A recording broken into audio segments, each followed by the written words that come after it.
मुल्क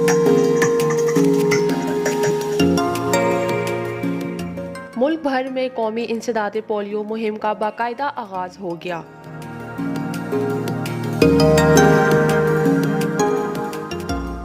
कौमी इंसदाद पोलियो मुहिम 21 से 25 सितंबर तक जारी रहेगी। मुहिम में 3 करोड़ 96 लाख बच्चों की वैक्सीनेशन होगी।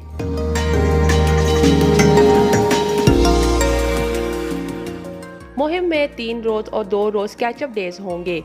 कैचअप डेज में रह जाने वाले बच्चों की पोलियो वैक्सीनेशन होगी।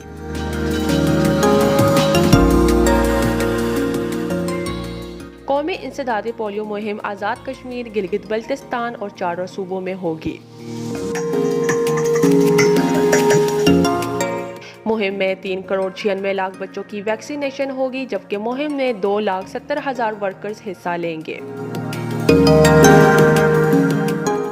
मुल्क भर में 26,384 area in charge, 8,434 UC medical offices, 2,17,99 mobile, 10,243 fix और 11,714 ट्रांजिट टीम्स मुहिम का हिस्सा होंगी। नौशीन, sportstory.news।